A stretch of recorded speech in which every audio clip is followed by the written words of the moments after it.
Halo semua, pada bagian kali ini saya akan menjelaskan penerapan integral sebagai lanjutan dari pembahasan turunan sebelumnya tentang pertumbuhan Lactobacillus preventarum. Sebelumnya, turunan digunakan untuk mengetahui laju pertumbuhan bakteri, tetapi laju pertumbuhan bakteri saja belum menunjukkan total pertumbuhan selama waktu tertentu. Oleh karena itu, untuk itulah kita menggunakan integral. Jadi, apa itu integral? Integral adalah salah satu konsep dalam matematika yang digunakan untuk menghitung jumlah total dari suatu perubahan. Jadi sebelumnya kita menggunakan turunan untuk mengetahui seberapa cepat suatu perubahan terjadi, maka integral digunakan untuk mengetahui hasil akhirnya secara keseluruhan.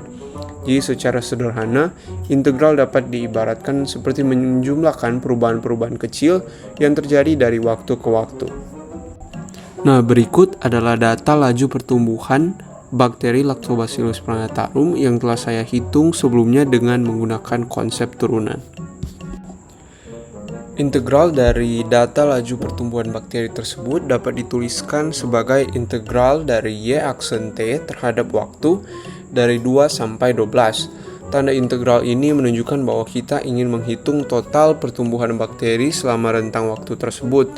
Tetapi karena data laju pertumbuhan bakteri itu hanya tersedia pada waktu-waktu tertentu dan tidak berbentuk fungsi kontinu, maka integral tidak dapat dihitung secara langsung.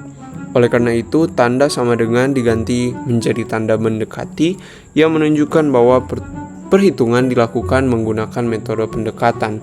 Nah, metode pendekatan yang digunakan adalah metode trapesium. Pada metode trapesium ini, luas daerah di bawah kurva dihitung dengan menjumlahkan luas beberapa trapesium kecil.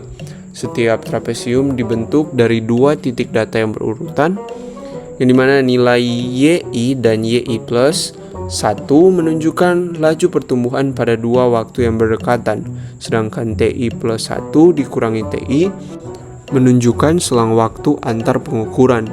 Jadi rata-rata dari 2 nilai laju pertumbuhan tersebut kemudian dikalikan dengan selang waktu untuk memperoleh luas satu trapesium. Sehingga seluruh luas trapesium tersebut yang kemudian dijumlahkan untuk mendekati nilai integral. Nah, sesudah kita sudah mengetahui rumus integralnya, sekarang kita akan masuk ke dalam perhitungan. Yang pertama, kita akan menghitung interval 2-3.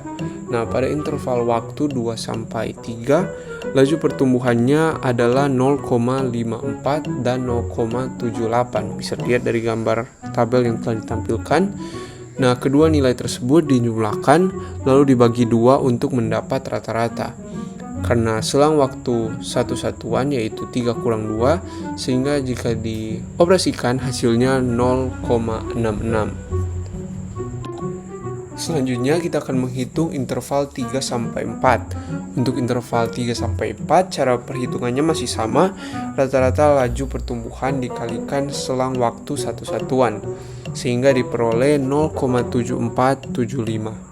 Selanjutnya kita menghitung interval 4-5 yang dimana tetap menggunakan cara yang sama sehingga menghasilkan 0,6675. Sama dengan interval sebelumnya, kita menghitung 5-6 dengan cara yang sama sehingga menghasilkan 0,57.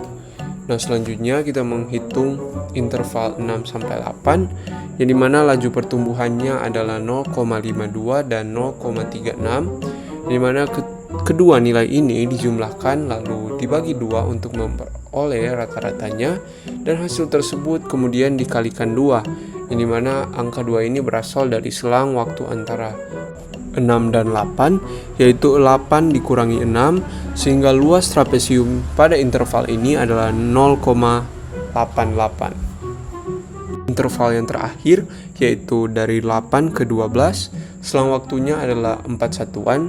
Karena itu rata-rata laju pertumbuhan dikalikan 4 dan diperoleh nilai 1. Nah, setelah semua luas trapesium sudah didapatkan, semua luas trapesium tersebut dijumlahkan sehingga diperoleh nilai integral sebesar 4,525. Nah, jadi dapat disimpulkan bahwa turunan dan integral ini memiliki peran yang saling berkaitan, dalam menganalisis pertumbuhan bakteri Lactobacillus preventarum, yang dimana turunan ini digunakan untuk mengetahui laju pertumbuhan bakteri pada setiap waktu tertentu, sedangkan integral digunakan untuk menentukan total pertumbuhan selama periode waktu tertentu. Nah, dalam perhitungan saya, integral dihitung menggunakan metode trapesium karena data laju pertumbuhan yang saya dapatkan itu tidak kontinu. Sehingga metode trapesium ini memungkinkan perhitungan integral dapat dilakukan secara lebih sederhana dengan pendekatan yang cukup akurat. Jadi hasil integral yang saya peroleh ini dapat menunjukkan total akumulasi pertumbuhan Lactobacillus preventarum, sehingga ini memberikan gambaran yang lebih lengkap dibandingkan hanya menggunakan turunan, yaitu untuk melihat laju pertumbuhan saja. Terima kasih sudah mendengarkan video ini, semoga bermanfaat dan dapat dimengerti. Tuhan memberkati.